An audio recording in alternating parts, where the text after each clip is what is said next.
नमस्कार दोस्तों, कैसे हैं आप लोग। आप लोग सभी लोगों को दीपावली बीत चुकी है और हम लोग फिर से अब लग जाना है अपनी तैयारी में। तो आज सिलेक्शन गुरुजी ऑनलाइन पर एसएससी जीडी के स्पेशल प्रैक्टिस सेशन बैच के इस मैथमेटिक्स के सेशन में आपका स्वागत करते हैं। और जैसा कि आप जानते हैं कि प्रीवियस क्वेश्चंस के एनालिसिस के बेसिस पर इस सिलेक्शन बैच में हम लेकर आते हैं आपके लिए मैथमेटिक्स के क्वेश्चंस जो एग्जाम के पॉइंट ऑफ व्यू से बहुत इंपॉर्टेंट है, क्योंकि हम क्वेश्चन ही वही फ्रेम करते हैं जो प्रीवियस क्वेश्चंस के एनालिसिस के बेसिस पे है। हम अन्य लोगों की तरह ऐसा नहीं करते कि अपने को बहुत अच्छा दिखाने के लिए बहुत अप लेवल का क्वेश्चन उठा लें या बहुत डाउन लेवल का क्वेश्चन उठा लें। हमें वही क्वेश्चन उठाने हैं जो एसएससी जीडी के लेवल के हैं।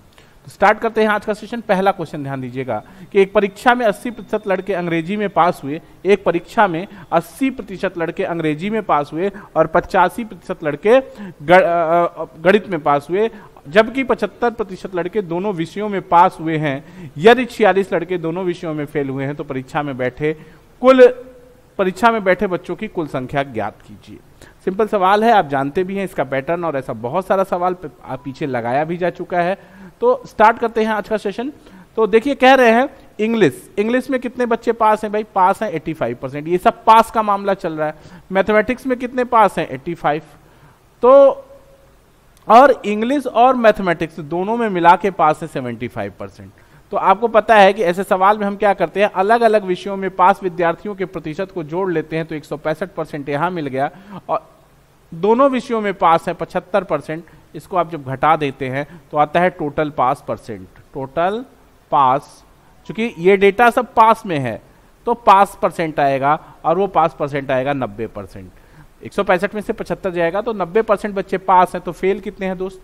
फेल परसेंटेज हो गया 10% और 10% बराबर है आपके पास 46। तो कह रहे हैं परीक्षा में बैठे बच्चों की संख्या 46 लड़के, सॉरी ये 46 अगर है, ये 45 है। वेट, चलिए ठीक है, अगर आप ये है तो 100% बराबर कितना हो जाएगा? 460। ऑप्शन में नहीं है बेसिकली, ये क्वेश्चन में यहाँ पे 46 की जगह पे 45 होना चाहिए था, लेकिन कोई नहीं। अगर 46 है तो 460 है, और अगर ये 45 है तो ये कितना होगा? 450। तो ये आंसर 450 आपका सही हो जाएगा। यहाँ पे 46 को 45 कंसीडर कर लेना है। क्लियर है? अगला क्वेश्चन ध्यान दीजिएगा कि 5% प्रतिवर्ष चक्रवृद्धि ब्याज पर 800 रुपया कितने वर्षों में 882 हो जाएगा? जूझना नहीं है सवाल से, सवाल को सॉल्व करना है, एकदम लड़ने की कोशिश नहीं करनी है और ना कोई फॉर्मूला लगाना है। सिंपल, हम 800 रुपए का साधारण ब्याज चक्रवृद्धि ब्याज ही निकालना शुरू करते हैं। ये 800 रुपया है, 5% का मतलब हो गया 1/20 यानी 40 हो गया ये, और फिर इसका 1/20 का मतलब हो गया ये 2 हो गया। और हम अगर इसमें 2 से गुणा कर लें तो 40 दूनी 80, और 1 से गुणा कर लें तो 2, और ये आ गया ब्याज हो गया 82। तो अमाउंट कितना हो जाएगा? अमाउंट आ जाएगा 882, जो कि आपको सवाल में दिया हुआ है। ऐसा कितने बार साल में हो पाया? 2 साल में। सिंपल सवाल, आप बात को समझो, मैं बता रहा हूं, आप बिना पेन पेपर ये सवाल कैसे कर पाते। 800 रुपए का पहले 5% निकाल लो। 800 रुपए का पहला 5% 40, ये 1 साल का साधारण ब्याज है, और 1 साल का साधारण ब्याज और 1 साल का चक्रवृद्धि ब्याज बराबर होता है। दूसरे साल कम से कम 40 रुपया तो मिलना ही है फिर से ब्याज। तो 40 80 तो 2 ही साल में हो गया। 2 रुपया, ये जो 40 रुपये ब्याज मिल रहा है उसका 20% निकालोगे तो 40 का 20% करोगे का 40 का 5%, तो 40 का 5% 40/20 2, 82 रुपये मिल जाएगा। 2 साल में ये पैसा 800 से 882 हो जाएगा। अगला सवाल, एक धनराशि साधारण ब्याज की दर से 3 वर्ष में 815 हो जाती है तथा 4 वर्ष में 854 हो जाती है। धनराशि क्या है? ध्यान से समझिएगा।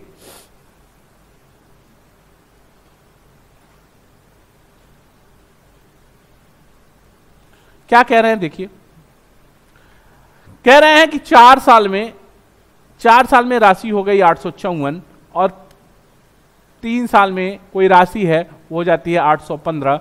यानी अगर बात करोगे तो 1 साल में कितना मिल रहा है? 14 में से 5 जाएगा 9, यहां बच्चा 4, 4 में से 1 जाएगा 3, 39। 1 साल में 39 रुपए ब्याज आ रहा है। और 3 साल का ब्याज कितना हो जाएगा ये बताओ? 3 9 27 की 7 हासिल 2, 3 3 9 2 11, 117 रुपए आपको ब्याज आएगा।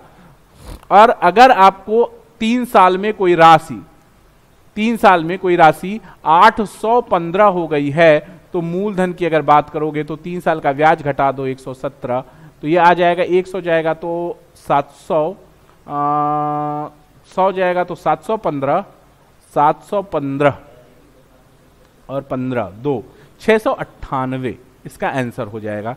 कट तो नहीं रहा है ना? कट रहा है थोड़ा सा, ठीक है, मैं अभी क्लियर कर देता हूं आपको, 1 मिनट, कटना नहीं चाहिए दोस्त।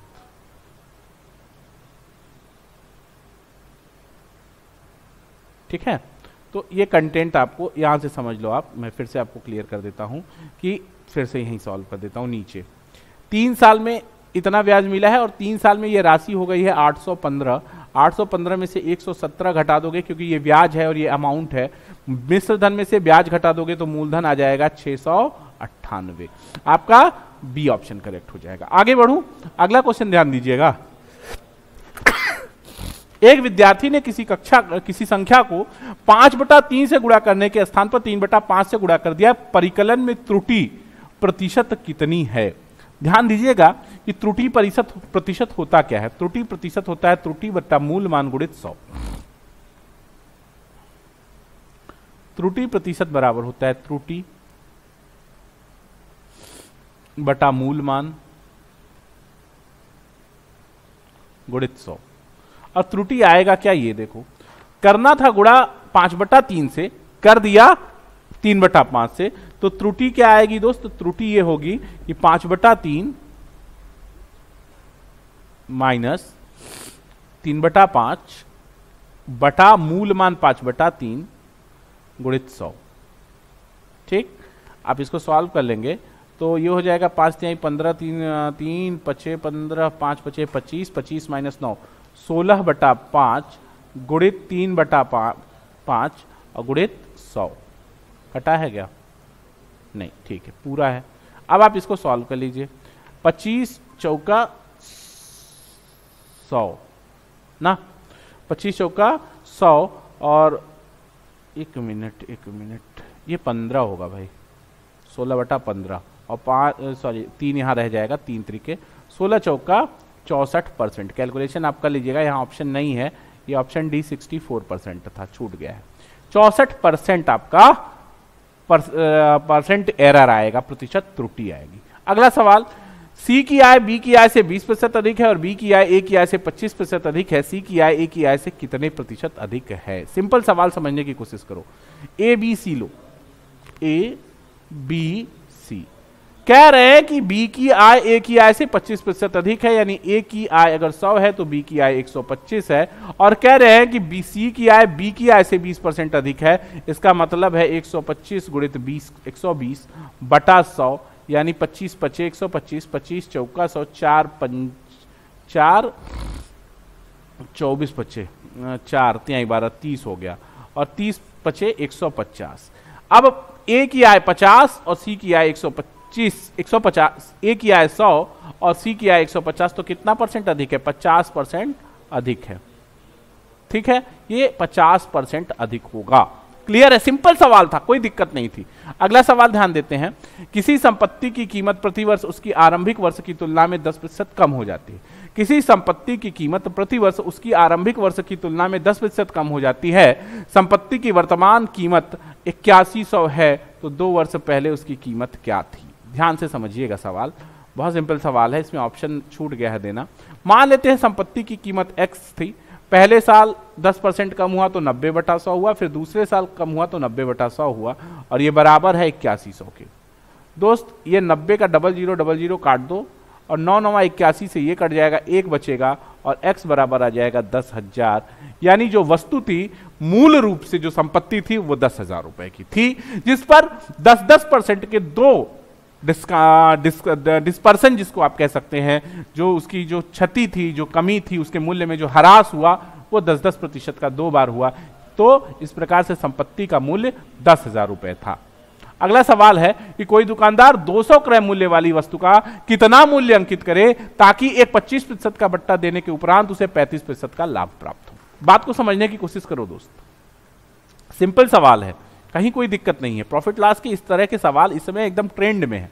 सीपी 200, प्रॉफिट प्रॉफिट कितना दोस्त?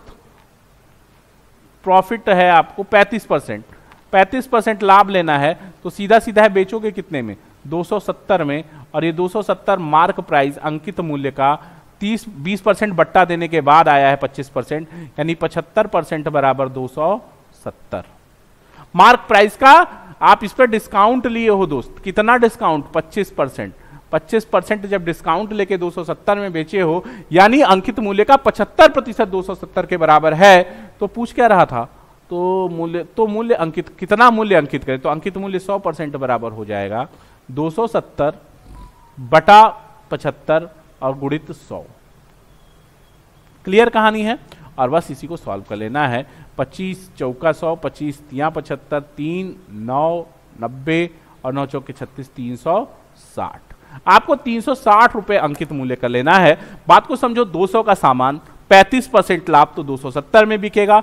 और ये 270 में कब बेचे हो? जब अंकित मूल्य कुछ रहा होगा, उसमें 25% छूट लिए हो। इसका मतलब अंकित मूल्य का 75% आपका विक्रय मूल्य है, और आपका विक्रय मूल्य 270 है, तो 75% बराबर 270, तो अंकित मूल्य 100% बराबर 360। कोई दिक्कत? क्लियर है कहानी? अगला सवाल कह रहे हैं कि धातु की एक चादर उस समचतुर्भुज के आकार की है, धातु की एक चादर उस समचतुर्भुज के आकार की है जिसके विकर्ण 18 मीटर और 20 मीटर है। ठीक है, क्षेत्रफल निकल जाएगा समचतुर्भुज का। 3 रुपया प्रति वर्ग मीटर की दर से चादर के दोनों पृष्ठों पर पेंट कराने का खर्च क्या आएगा? एक लाइन में सवाल लगेगा गुरु। देखो, पहले तो क्षेत्रफल निकालो। देखो क्षेत्रफल क्या हो जाएगा? हाफ d1 d2, 1/2 गुणित 18 गुणित 20, ये क्षेत्रफल हो गया। प्रति वर्ग मीटर 3 रुपया ये खर्च हो गया, और ये खर्च एक तरफ का आया, क्योंकि ये जो क्षेत्रफल निकाल रहे हो ये पृष्ठ के एक तरफ का क्षेत्रफल है। दोनों तरफ पेंट कराना है तो 2 से गुणा करो। ये 2 से खत्म हो गया। 18 दूनी 36 300, 18 दूनी 36 360, तिया 180 हो जाएगा। 36 तिया 108, ये आपका 1080 रुपए खर्च आ जाएगा। सिंपल सवाल। अगला क्वेश्चन ध्यान दीजिएगा। 510 रुपए में 30 संतरे और 75 सेब खरीदे गए। यदि सेब का दाम 2 रुपए प्रति सेब था तो संतरे का औसत दाम क्या था? सिंपल सवाल है भाई। 510, 1 मिनट ध्यान देना जरा सा।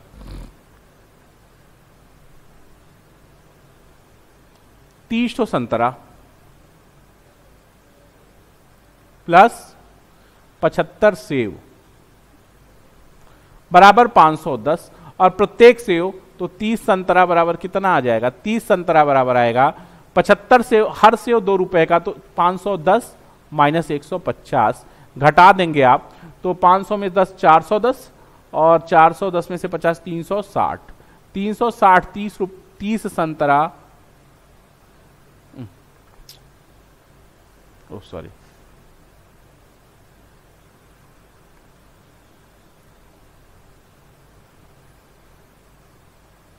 तीस संतरा 360 रुपए का हो जाएगा।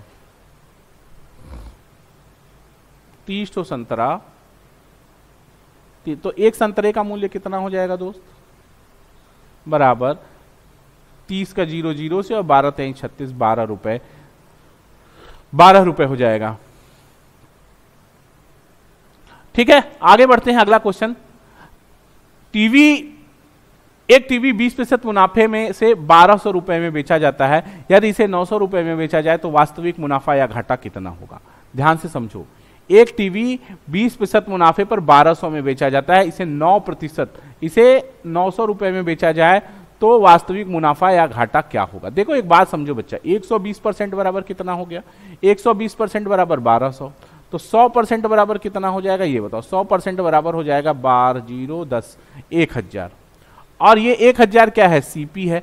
कह रहे हैं 900 में बेचा जाए एसपी तो नुकसान होगा, लॉस होगा, और ये लॉस कितने के होगा?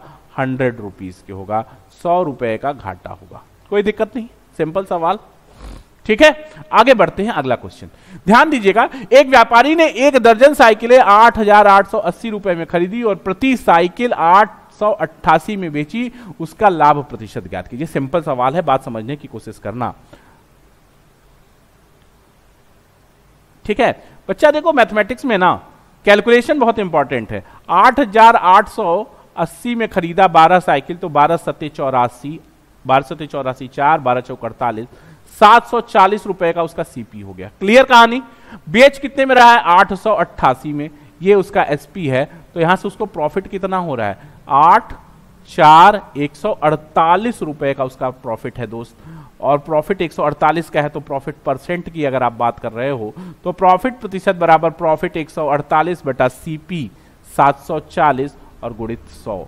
ठीक है, गुणित 100, 0 0 से खत्म हो गया। अब आप इसको काटोगे तो हाँ 2 बार कट जाएगा, और ये 2 बार कट गया तो इसका हो गया आंसर 20%। क्या परसेंट हो गया? 20%। बी ऑप्शन करेक्ट हो गया आपका। अगला क्वेश्चन है कि दीपा ने, एक क्वेश्चन थोड़ा बड़ा लग रहा है पढ़ने में, देख रहे हैं इसको, थोड़ा सा मैं आपके लिए बड़ा कर देता हूं, फिर इसको मिनिमाइज करके फिर आपके लिए सॉल्व करता हूं, ताकि आपको अच्छे से विजुअलाइज हो पाए क्वेश्चन और आप क्वेश्चन को पढ़ पाए। ठीक है, दीपा ने एक कारोबार 60,000 रुपए, 6 लाख है क्या? इकाई दहाई सैकड़ा हजार 10, इकाई दहाई सैकड़ा हजार 10,000, 60,000 की पूंजी से प्रारंभ किया। 3 महीने बाद रोजी 1 लाख रुपए की पूंजी लगाकर दीपा की भागीदार बन गई। अगले 3 महीने बाद ज्योति भी 1,20,000 रुपए की पूंजी लगाकर उसने उसके व्यापार में भागीदार बनी। वर्ष के अंत में यदि 78,000 का लाभ हुआ है तो ज्योति और रोजी के लाभों में कितना अंतर होगा? सिंपल सवाल समझने की कोशिश करो दोस्त। अब इस क्वेश्चन को मैं थोड़ा सा आपके लिए मिनिमाइज कर दूं। ठीक है, नहीं पढ़ने में नहीं आएगा ना गुरु ये या। ठीक है, अब देखो आपने अब तक डेटा नोट भी कर लिया होगा। दीपा है, 1 लाख रुपए रोजी है, और कौन बन रहा है भाई? ज्योति। तो देखो दीपा क्या कर रही है? 60,000 रुपए लगा रही है, 12 महीने पूरा। 3 महीने के बाद 1 लाख रुपए के साथ उसमें शामिल हो रही है, तो 9 महीने पूंजी लगा रही है। और उसके भी 3 महीने बाद 1,20,000 रुपए के साथ ज्योति आ रही है, तो वो 6 महीने आ रही। पहले तो 4 जीरो सबका खत्म कर लो, सीधा सीधा। ठीक, अब देखो 3 से काटो, 6 से काटो, 6 का 6, 3 तरीके 9, और ये 5 हो गया। ठीक, फिर ये 6 से 6 खत्म हो गया। 12 15 12, हाँ 3 से फिर 3 चौके 12, 3 एक का 3 और 3 चौके 12। ठीक, यानी आपका जो अनुपात बनेगा दोस्त वो 4 5 4 का बनेगा। 4 संबंधे 5 संबंधे 4। कहानी क्लियर है? 4 4 8 5 13 कुल भाग हो गए। तो क्या कर रहा है? 13 भाग बराबर 13 बराबर है अनुपातिक योग 13 बराबर 78,000। 13 छाक 78, 1 बराबर 6,000। और है क्या? ज्योति और रोजी का अंतर, अनुपातिक अंतर एक ही है, 1 बराबर 6,000। तो आपका आंसर अंतर हो जाएगा 6,000। कोई दिक्कत नहीं, सिंपल सवाल आप कर लोगे। ठीक है, आगे बढ़ा जाए। अगला क्वेश्चन देखना। एक लड़का अपने घर से स्कूल तक 3 किमी प्रति घंटा की गति से और लौटते समय 2 किमी प्रति घंटा की गति से आता है। यदि वह आने जाने में 5 घंटे का समय लेता है तो उसके घर से स्कूल के बीच की दूरी बराबर क्या होता है दोस्त? चाल गुणित समय। औसत चाल निकाल लेंगे और समय से गुणा कर देंगे, तो दूरी बराबर निकल आएगा, दूरी बराबर चाल गुणित समय। चाल हो गया 2xy, यानी 2 × 3 × 2 अपान 3 + 2 × 5, यानी 3 दूनी 6 दूनी 12 बटा 5 गुणित 5, यानी 12 किलोमीटर। दोस्त ये 12 किलोमीटर आंसर नहीं है, ऑप्शन में दिया नहीं, इसलिए आप भले कंफ्यूज हो जाए। अगर ऑप्शन में 12 देगा तो आपको 12 नहीं टिक कर देना, क्योंकि ये समय क्या है? आने और जाने दोनों का समय है। तो ये दूरी भी आने और जाने दोनों तरफ की दूरी है, तो एक तरफ की दूरी बराबर 6 किलोमीटर होगा। आपका ऑप्शन ए करेक्ट हो जाएगा। यहां तक कोई तकलीफ नहीं है, कर लेंगे। कहीं कोई दिक्कत है तो कमेंट बॉक्स में जरूर बताइए। आगे बढ़ते हैं, अगला क्वेश्चन ध्यान दीजिएगा कि एक दुकानदार किसी वस्तु के अंकित मूल्य पर 20% और 10% की 2 क्रमिक छूट देता है। यदि उस वस्तु पर उसे 108 रुपए प्राप्त होते हैं तो उसका अंकित मूल्य क्या है? ध्यान से समझो बच्चा। मान लो अंकित मूल्य 1 मिनट के लिए x है। सपोज कि x अंकित मूल्य है। पहला छूट 20% तो 80/100 और दूसरा छूट 10% यानी 90/100, और ये बराबर हो रहा है क्या? 108 के। तो x बराबर अंकित मूल्य हो जाएगा 108 गुणित 100 गुणित 100 बटा 80 गुणित 90। तो देखो 0 0 12 9 108, 12 बार कटेगा, 4 दूनी 8 4 3 12, ये 50 बार कटेगा।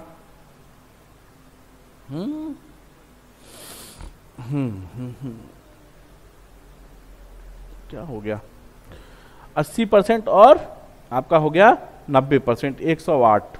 ठीक है, काटेंगे आप जब इसको तो 1 मिनट, जरा सा कैलकुलेशन मैंने ही लेंदी कर लिया, कैलकुलेशन था जबकि बहुत आसान, इसको यही से कर लेते हैं ना।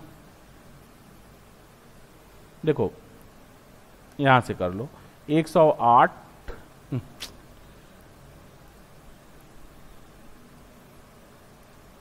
देखो 20 चौका 80, 20 पंजे 100, 9 दहा में 90, 9 10 से काटोगे तो 9 और 10।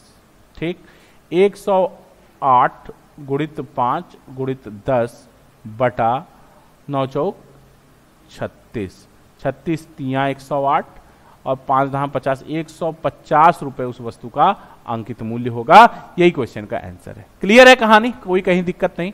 अगला क्वेश्चन ध्यान दीजिएगा, बहुत अच्छा क्वेश्चन है कि 49 की पावर 15 -1, ये -1 थोड़ा सा यहाँ एरर है, इसको मैं सही कर दे रहा हूँ। क्वेश्चन अभी आप मत सॉल्व करिएगा, पहले ध्यान से समझ लीजिए। इसमें एक एरर है, मैं उसको पहले सही कर दूं। एरर ये है कि यहाँ पे ये -1 नहीं है, ये -1 इसके बगल में है, क्वेश्चन के बगल में है ये -1, यहाँ पे -1 है, -1 किस संख्या से पूर्णतः विभाज्य है? ध्यान दीजिएगा, 49 की पावर 15 -1 किस संख्या से पूर्णतः विभाज्य है? ध्यान से समझने की कोशिश करिए दोस्त, क्या समझाना चाहता हूं। क्वेश्चन है कि 49 की पावर 15 -1 किस संख्या से विभाज्य है। अगर इसको आपको करना है तो 49 को आप 7 की पावर 2 की पावर 15 -1, या आप ये रख सकते हैं कि 7 की पावर 30 -1। ठीक है, अब इसको विभाजित करना है दोस्त। तो एक आपके पास फॉर्मूला है, क्या? x की पावर n माइनस a की power n x plus a से विभाज्य होता है, से विभाज्य होगा यदि n सम संख्या है। इसको नोट लगा लो दोस्त। क्या कहना क्या चाह रहा हूं कि x की पावर n माइनस a की power n x plus a से विभाज्य होगा यदि n एक सम संख्या है। तो देखो n तो सम संख्या है ही, क्योंकि अगर यहां पे 30 है तो हम इसको 1 की पावर तो कुछ भी लिख सकते हैं, 7 की पावर 30 माइनस 1 की पावर 30 लिख सकते हैं ना। अब देखो तो इसमें भाग किससे जाएगा? x प्लस a से, यानी 7 प्लस 1 बराबर 8 से यह संख्या पूर्णतः विभाज्य होगी। डी ऑप्शन आपका करेक्ट होगा। यहां तक कहानी क्लियर है दोस्त। अगला क्वेश्चन, 26 संतरों को बेचकर एक विक्रेता को 4 संतरों के विक्रय मूल्य का नुकसान होता है, नुकसान प्रतिशत ज्ञात कीजिए। बहुत सिंपल बात समझो, लॉस बराबर क्या होता है? लॉस बराबर होता है सीपी माइनस एसपी। लॉस कितना है? 4 संतरों के एसपी विक्रय मूल्य के, सीपी कितना है? 36 सीपी माइनस 36 एसपी। 36 संतरे खरीद के लाएगा, 36 बेचेगा, 4 संतरों के विक्रय मूल्य के बराबर हानि। पलटोगे इसको तो ये आ जाएगा 40 एसपी बराबर 36 सीपी, या एसपी बटा सीपी बराबर 36 बटा 40। ठीक, अब यहां से लॉस परसेंट निकालना है आपको। लॉस हो गया ना, यहां से आपको लॉस हो गया। लॉस परसेंट बराबर लॉस 4 22 40 इंटू 100, यानी कितना हो गया? 10%। ये आपका आंसर होगा, 10% लॉस होगा। कहानी कोई दिक्कत? यहां तक कोई समस्या अगर है तो हमें जरूर बताइए, हम आगे बढ़ते हैं। ध्यान दीजिएगा, अगला क्वेश्चन ध्यान दीजिएगा। कह रहे हैं कि दो संख्याओं का लसा 225 तथा मौसा 5 है, यदि एक संख्या 25 हो तो दूसरी संख्या क्या होगी? अरे भाई ये तो बच्चों का सवाल है एकदम से। 25 225 गुणित 5 बटा 25, 25 9 225, 9 5 45, दूसरी संख्या होगी 45। 5। कहानी खत्म। अगला सवाल, एक संबंधित, दो संबंधित, तीन संबंधित, 4 के अनुपात में 4 संख्याएं हैं तथा उन संख्याओं का योग 16 है। पहली और चौथी संख्या का योग ज्ञात कीजिए। यानी संख्या x है, 2x है, 3x है और 4x है और सबका योग 4 3 7 2 9 एक 10x बराबर है 16 के। तो कह रहे हैं कि पहली और चौथी संख्या का योग 5x क्या होगा? ये होगा 8। आपका आंसर करेक्ट है। ठीक है, परेशान होने की कोई जरूरत ही नहीं है दोस्त, क्योंकि अगर आप हैं सिलेक्शन गुरुजी ऑनलाइन पर तो आपके सिलेक्शन की है जिम्मेदारी हमारी। देखते रहिए सिलेक्शन गुरुजी, एक एक सेक्शन, एक एक क्वेश्चन, एक एक सब्जेक्ट को बहुत ध्यान से देखिए। जब आप पेपर देकर निकलेंगे अपने एग्जामिनेशन हॉल से तो आप हृदय से धन्यवाद देंगे हमको कि हमने आपको बहुत बेहतरीन कंटेंट आपके प्रैक्टिस सेशन बैच में दिया है। आगे बढ़ते हैं। अगला क्वेश्चन कह रहे हैं, देखिए ये क्वेश्चन है। ये क्वेश्चन चूंकि टाइप होने में थोड़ा प्रॉब्लम था इसलिए मैंने खुद से लिख रखा है कि √3/8/4, तो ये क्या हो जाएगा? 2/4 भागे 10/7 गुणित 5।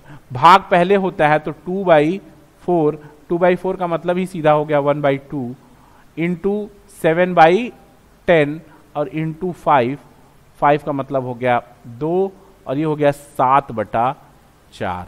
इसका आंसर हो गया आपको 7/4। क्लियर है कहानी? यहां तक कोई दिक्कत नहीं है ना? ठीक, और आगे बढ़ते हैं। अगला क्वेश्चन देखते हैं। ये आ जाएगा आपको 7/4। ठीक, अगला क्वेश्चन। अगले क्वेश्चन में देखो क्या है। इसमें देखो 3 पॉइंट क्या कह रहे हैं, 3.7 into 3.7 into 3.7 plus 1.3 into 1.3 into 1.3 अपान 3.7 इंटू 3.7 माइनस 4.81 प्लस 1.3 इंटू 1.3, यानी a cube plus b cube लगा रहे हैं। तो a cube plus b cube बटा a स्क्वायर माइनस ये ab है, गुणा करके देख लेना। 3.7 में 1.3 का मल्टीप्लाई करोगे तो यही आएगा।